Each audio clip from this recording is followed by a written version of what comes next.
Have you ever felt like you have a whole universe of thoughts and ideas just trapped inside you, but you just can't find the words to let them out?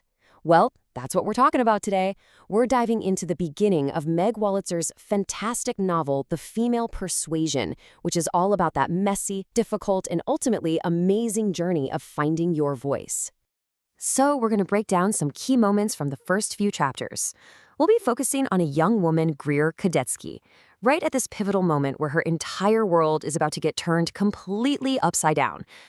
And this quote, it just nails who Greer is.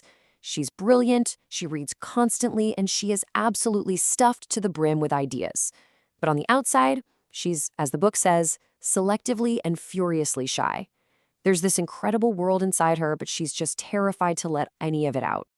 Okay, so let's set the scene.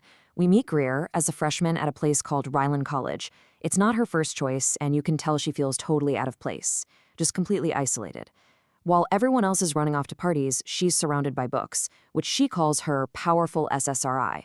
I mean, that tells you everything, right? They're her safe space, her escape. And this contrast right here, this is the core of Greer's entire conflict. Inside, she is an absolute powerhouse. She reads everything, she has strong opinions on all of it. But on the outside, all that power just fizzles. She can give you the right answers in class, but she can't give you her opinion. This is the tension that's going to drive her whole story. So it's her first Friday night. Greer's new friend, Z, somehow convinces her to go to a frat party. The place is called Theta Gamma Psi. Now, Greer wants absolutely nothing to do with it, but you know how it is. She also doesn't want to be alone. And this one decision, this one party, ends up changing everything. They had this painfully awkward small talk where he basically dismisses her and makes her feel tiny. And then the encounter takes a much, much darker turn. He runs his hand up her shirt, and when she pulls away, totally shocked, his whole vibe just shifts from kind of clumsy to straight up cruel. He twists her breast hard. When she finally breaks free, he spits these unbelievably cruel words at her and shoves her away. And maybe the most shocking part, nobody even notices. The novel says she's as inconspicuous as Icarus drowning in the corner of a Bruegel painting. And that reference is so perfect because it just hammers home her complete and utter invisibility. This intensely violent, traumatic thing happens to her, and the party just keeps going, completely oblivious. So Greer is, of course, completely shaken. But then she finds out she's not the only one. Turns out this is kind of Darren Tinsler's thing. One by one, other women start coming forward with stories that are almost identical to hers, getting groped and then insulted by him. So what does the college do?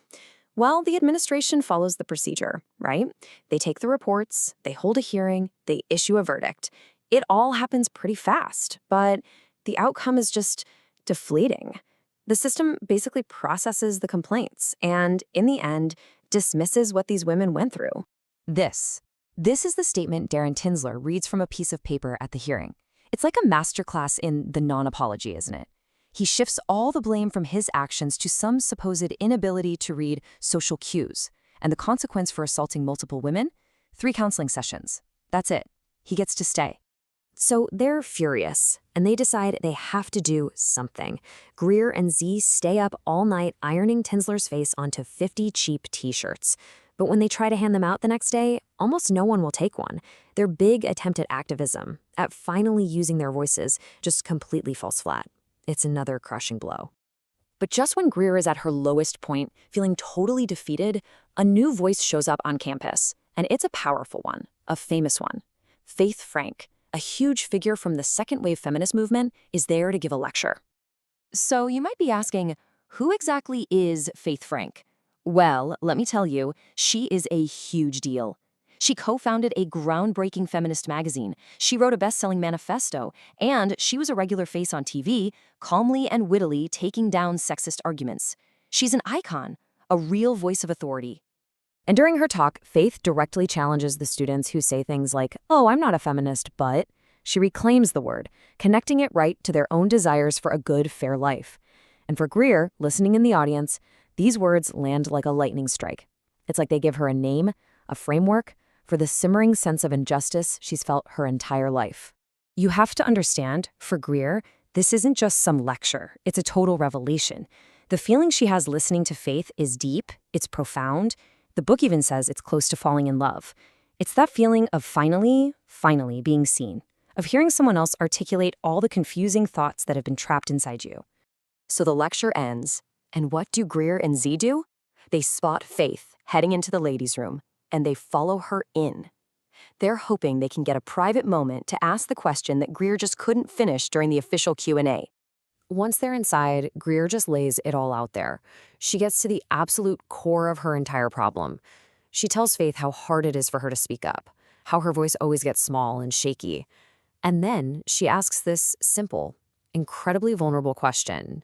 And what Faith says next, it's not at all what Greer, or probably any of us, would expect.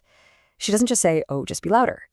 Instead, she completely reframes the whole idea of being an introvert.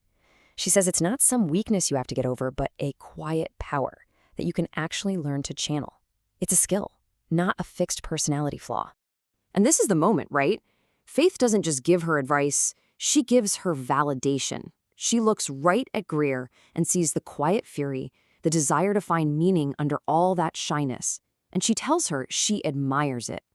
For someone who has spent her whole life feeling invisible, those two words are completely transformative. And then Faith does one more thing. She reaches into her bag, pulls out her wallet, and hands Greer her business card. It's just a little piece of paper, but it feels like so much more. It feels like permission.